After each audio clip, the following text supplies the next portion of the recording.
കോൺഗ്രസ് എന്നെ വലിയ ഒരു ഉത്തരവാദിത്തമാണ് ഏൽപ്പിച്ചിരിക്കുന്നത്. ഞാനിതിനോട് അഖിലേന്ത്യാ കോൺഗ്രസ് കമ്മിറ്റി നേതൃത്വത്തോട്, കോൺഗ്രസ് പ്രസിഡന്റിനോടും ശ്രീ രാഹുൽജിയോടും ഉൾപ്പെടെ എല്ലാവരോടും നന്ദി പറയുക. എന്നെ ഇതിന് പ്രാപ്തമാക്കിയത് ഈ തെരഞ്ഞെടുപ്പിൽ കഠിനാധ്വാനം ചെയ്ത ലക്ഷക്കണക്കിന് UDF പ്രവർത്തകരും ടീം UDF ആയി നിന്ന ഞങ്ങളുടെ UDF നേതാക്കന്മാരുമാണ്. തീർച്ചയായും ഞാനിവിടെ എത്തിയതിന് അവരോട് എനിക്ക് ഒരുപാട് കടപ്പാടുണ്ട്. കേരളത്തിലെ ജനങ്ങൾ ഞങ്ങളെ വലിയ ഉത്തരവാദിത്തമാണ് ഏൽപ്പിച്ചത്. 10 വർഷം നീണ്ടു നിന്നൊരു ഭരണം അവസാനിപ്പിച്ച് 102 സീറ്റോടു കൂടിയാണ് അധികാരത്തിലേറ്റിയത്. ആ ജനങ്ങളോട് ഞങ്ങൾ പറഞ്ഞ കാര്യങ്ങൾ ഒന്നൊന്നായി ഞങ്ങൾ ചെയ്തു തീർക്കും.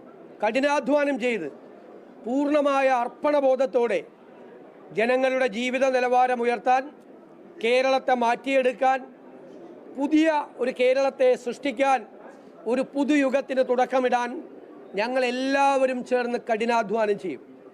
രാഷ്ട്രീയ പ്രവർത്തനവും പൊതുപ്രവർത്തനവും ജനങ്ങൾക്ക് വേണ്ടി നടത്തുന്ന കഠിനാധ്വാനവും അവർക്ക് വേണ്ടി അർപ്പണബോധത്തോടു കൂടി ചെയ്യുന്ന പ്രവൃത്തിയുമാണ് എന്ന് ഞങ്ങളതിൻ്റെ നിർവചനം മാറ്റി എഴുതും.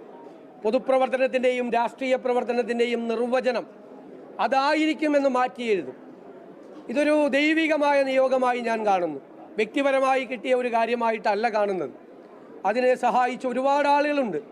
ഈ വലിയ വിജയത്തിന് ഞങ്ങളെ സഹായിച്ചത്, ഏറ്റവും കൂടുതൽ സഹായിച്ചത് AICC ആണ്. ആ AICCയുടെ പ്രവർത്തനങ്ങളെല്ലാം കേരളത്തിൽ ഏകോപിപ്പിച്ച് നടത്തിയത് പ്രിയങ്കരനായ അതിൻ്റെ സംഘടനാ ചുമതലയുള്ള ജനറൽ സെക്രട്ടറി ശ്രീ KC വേണുഗോപാലാണ്. ഓരോ ദിവസവും ഓരോ കാര്യവും ഞങ്ങളോട് ചോദിച്ച് എല്ലാ കാര്യങ്ങൾക്കും അദ്ദേഹത്തിൻ്റെ പിന്തുണ നൽകിയിട്ടുണ്ട്. അതുപോലെ ഇതിൻ്റെ ക്യാമ്പയിൻ കമ്മിറ്റി ചെയർമാനായിരുന്ന നമ്മുടെ മുൻ പ്രതിപക്ഷ നേതാവ് കൂടിയായിരുന്ന KPCC പ്രസിഡൻ്റായിരുന്ന ശ്രീ രമേശ് ചെന്നിത്തല, അദ്ദേഹത്തിൻ്റെയും പങ്കുണ്ട്. എൻ്റെ നേതാവ് കൂടിയാണ് ശ്രീ രമേശ് ചെന്നിത്തല. എൻ്റെ പ്രിയങ്കരനായ സഹപ്രവർത്തകനാണ്, നേതാവ് കൂടിയാണ് ശ്രീ KC വേണുഗോപാൽ. അവരെ എല്ലാവരെയും പൂർണ്ണമായ വിശ്വാസത്തിലെടുക്കും. KPCC പ്രസിഡന്റ് ശ്രീ സണ്ണി ജോസഫിനോട്, അതുപോലെ ഇവിടുത്തെ ചുമതല AICCയുടെ ചുമതലയുണ്ടായിരുന്ന ശ്രീമതി ദീപാദാസ് മുൻഷിയോട്, എല്ലാവരോടും, അവരുടെ ക്യാമ്പ് ചെയ്താണ് ഇവിടുത്തെ പ്രവർത്തനങ്ങൾക്ക് നേതൃത്വം കൊടുത്തത്. എല്ലാവരോടുമുള്ള നന്ദി ഞാൻ പ്രത്യേകമായി പറയുകയാണ്. ഇത് വലിയൊരു ഉത്തരവാദിത്തമാണ്. കാരണം കേരളം അതിൻ്റെ ഏറ്റവും വലിയ സങ്കീർണമായ ഒരു അവസ്ഥയിലൂടെ കടന്നു പോവുകയാണ്.